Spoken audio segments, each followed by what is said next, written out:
Hola, Claudio, hermano, ¿cómo estás? Hoy es 25 de noviembre del 2023. Son las 9:35 de la mañana. Y usted haciendo acá por allá en Miami, pero hoy es un día que todo cubano que detesta la desgracia que por más de 60 años les ha acompañado, tiene que celebrarlo.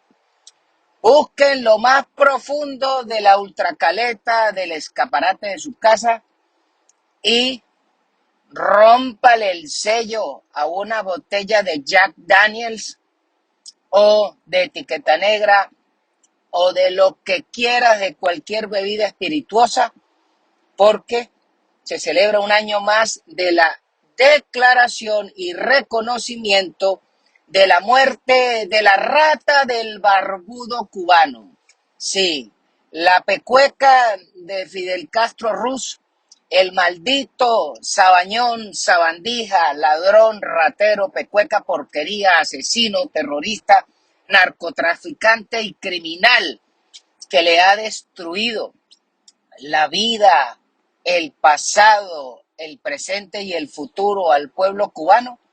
Hoy se celebra un año más de que esa pecueca no respira el mismo aire que nosotros los que aspiramos vivir en libertad. Así que ya sabe, se busca un puro, se lo fuma y se mete un traqui-traqui, porque eso no se puede dejar pasar. Es importante recordar que el día que muere ese sabañón, el catire Trump era presidente electo, fue un Black Friday que el gobierno cubano reconoció la muerte de esa basura, porque mientras todo el mundo estaba pendiente era de las cifras de las ventas del Viernes Negro, luego del Día de Acción de Gracias, posterior al triunfo del catire, entonces la noticia mundial es que se murió ese sabañón, incluyendo al estúpido del cretino llorón del primer ministro canadiense que salió a llorarlo a moco tendido, y tanto imbécil planetario que salió a lamentarse por el deceso de esa basura. Pues yo lo celebré. Yo destapé una botella de ron Havana Club que mi papá había comprado por allá en el año 76 y la había guardado en casa, y yo le pregunté: la papá, ¿por qué nunca usted abrió esa botella de ron? Me dijo: porque esa verga yo la voy a abrir el día que muera la rata de Fidel. Pues mi papá no estuvo para celebrarlo, pero yo llamé a mi compadre Juan y buscamos Coca-Cola del Imperio con limoncito gocho, destapamos el frasco de ron y nos lo bebimos para celebrar que se fue ese gusano. ¿Y ahora qué es lo que nos queda a nosotros? No es otra que seguir la lucha para quitarnos a estos gusanos. En el caso de los venezolanos, seguir apoyando a la señora Machado, pero sobre todo colaborar en que tiene que apretar en el discurso, porque si no tiene fuerzas hambriadas para derrocar estas ratas, si no tiene policías para imponer nada, si no tiene el manejo de la autoridad electoral y lo único que tiene es la lengua y la capacidad de escribir y decir, pues tiene que decir cosas que ayuden a animar el juego. Sobre todo que para la elección que está pautada para el primer domingo de diciembre del año 2024, falta más de un año. Y para poder animar a la población en la tarea que todos tenemos de derrocar estas ratas, de sacarlos del juego, y además que si se atraviesan, vamos por su cuero, pero tiene que apretar en el discurso. ¿Y por qué se plantea así? Porque la realidad venezolana hoy es que tenemos un país sin gasolina, que no tenemos luz, que los alimentos están obscenamente caros, que hay disponibilidad de alimentos pero no hay plata para comprarla, que los únicos que están disfrutando de una Venezuela suave y chévere son aquellos enchufados, los narcotraficantes o los individuos que pululan alrededor del aparato de seguridad del Estado que tiene la capacidad infinita de matraquear, joder y atropellar al ciudadano. Entonces, es hora de que se empiecen a dar los argumentos de cómo se puede dar el cambio, cuál es el país que sueñas, independientemente que todavía no estés en el poder, pero tienes que hablarlo. Fíjese que el señor Milei tiene más de 6 años diciendo cuál es su aspiración para su Argentina, cuáles son las acciones a tomar para reflotar su país, y los venezolanos queremos que la presidente que elegimos antes de juramentarse diga para dónde va. Porque hoy en Venezuela necesitamos una enorme inversión para reflotar la industria petrolera. Pero no es como dicen algunos economistas de real y medio que se necesitan 25.000 millones de dólares para reflotar una industria que en el mejor de los casos producía 20.000 empleos directos. No.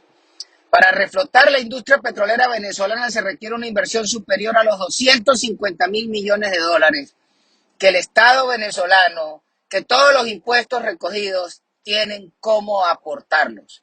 Es decir, que tiene que plantearse claramente cómo va a ser el cambio en la legislación para que haya una apertura petrolera y aquellos individuos que necesitan petróleo para su energía estén dispuestos a venir a invertir en Venezuela, y eso nos generará muchos empleos, más de los 20.000 que eran cuando era la industria petrolera en manos del Estado venezolano. Pero para que esos 250.000 millones de dólares lleguen, tiene que haber un cambio en la legislación de cómo tratar la propiedad, cómo tratar el subsuelo.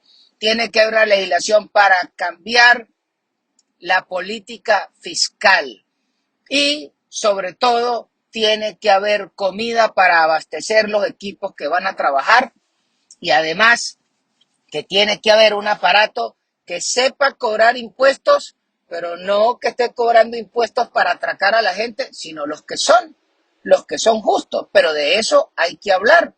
Al día de hoy en Venezuela hay más de 60 impuestos diferentes que paga la gente en diferentes chorradas, y eso tiene que ser enumerados y tiene que ser planteados que van a ser eliminados.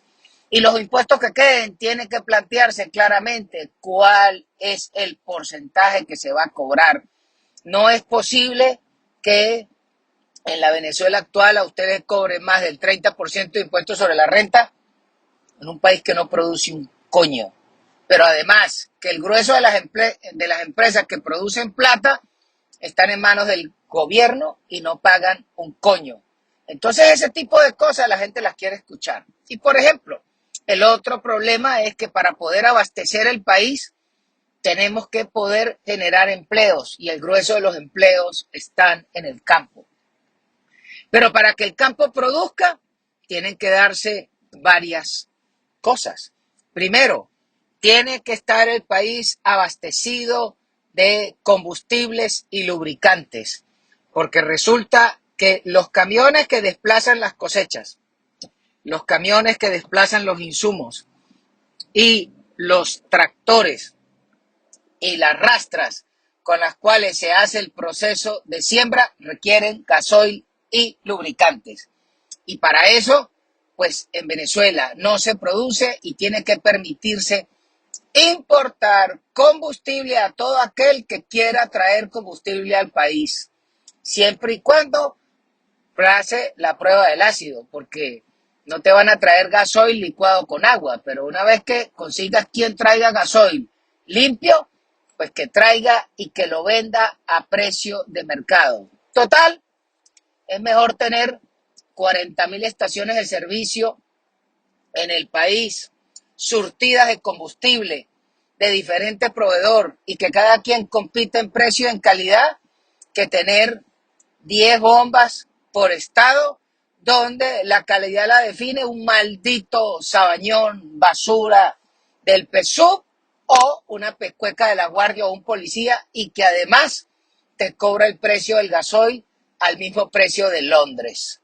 Entonces, eso tiene que ser hablado, tiene que haber abastecimiento de combustible y lubricantes. Y lo otro es que en Venezuela hay que eliminar la política de aranceles.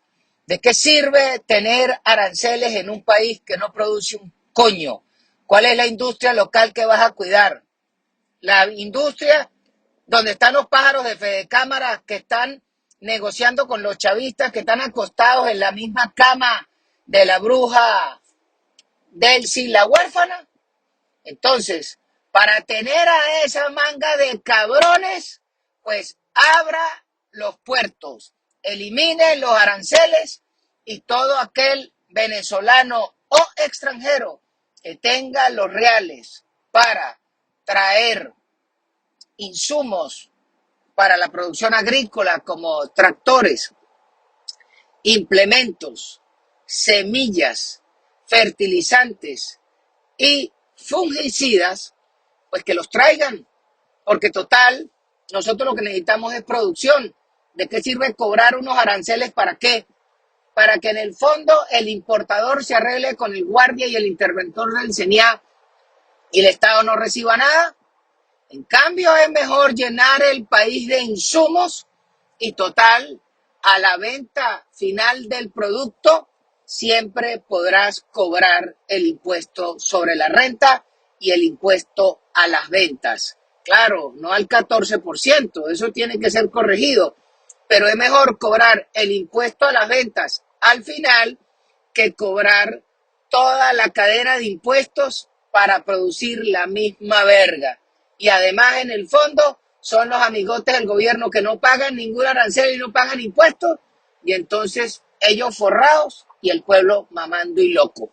Ese es el tipo de cosas sobre las cuales la señora Machado debe hablar, debe plantear claramente cuál es su visión, cuál es su plan, por cuánto tiempo serán este tipo de políticas, porque me acuerdo yo que uno de los sabios del siglo pasado, que era el señor Milton Friedman, en uno de sus programas decía que Inglaterra tuvo una de las economías más bollantes del mundo, mientras fue un país libre de arancel. El día que metieron aranceles, se volvió papilla la industria inglesa, se jodieron los empleos y se cayeron de culo los ingleses como una gran nación. Bueno, nosotros eso lo hicimos desde hace mucho tiempo y hoy en día no valemos absolutamente ni siquiera el precio del papel moneda, que quedó fue para que hagan artículos de artesanía. Bueno, mi hermano, cuídese, ya sabe, se mete 2 traquitraquis a recordar la muerte de esa pecueca y buscar el anhelo de una Cuba libre, porque nosotros necesitamos a Venezuela libre.